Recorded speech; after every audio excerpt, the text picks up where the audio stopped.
So ito na yung ano, ito na ang Casalima Resort ni ano, Anda Parangi. Ito po. Oh.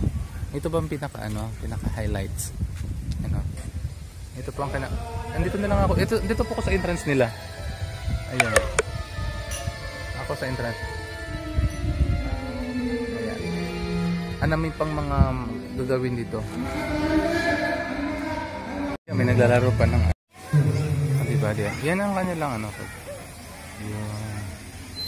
Ang dami ditong ano. Tapos may isang place pa dito na hindi tapos. Maganda dito oh. May maganda dito. May itong gusto kong area.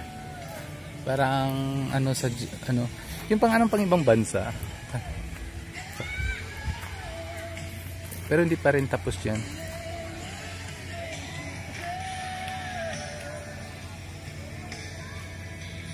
Ayan po. Diyan po kapag magkakanta kayo ng ano ng mga celebration o hindi celebration sa pavilion nila.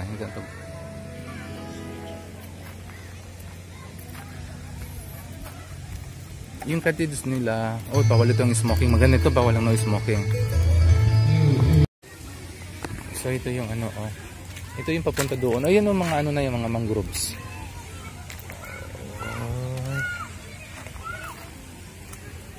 O, tignan mo yung mga ano na, may nakalagay na paliko, naka-reserve.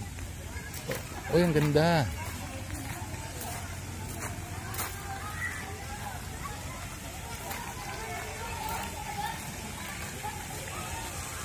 Ito daw, 150. Oh, 150 ba to? Ito is 2 feet.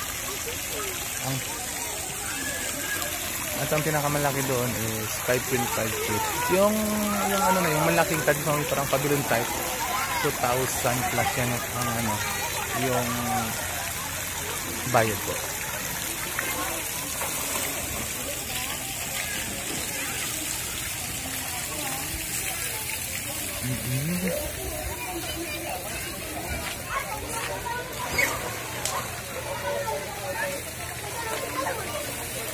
Diba? Ang ganda.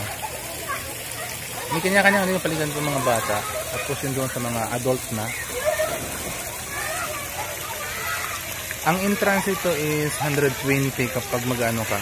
Maliligo sa swimming pool. Pero kapag mag-sightseeing ka lang, ano po, 20 pesos lang po.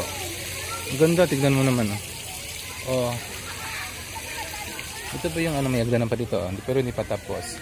Kaya kung titignan mo, tinaniman nila ng ano, no, ng palmera yung sa mangroves. Siguro marami pa sila itong gagawin na ano.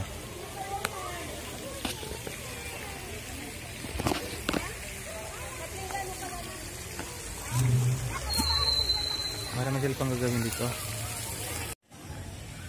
So ito yung ano, ang ganda ng baliti, nilagyan ng ano oh.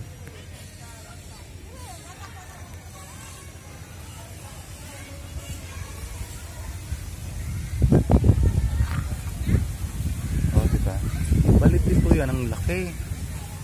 Matanda pa yung balit na ito, matanda po sa akin. Ang ganda, tignan mo yung mga ano nila.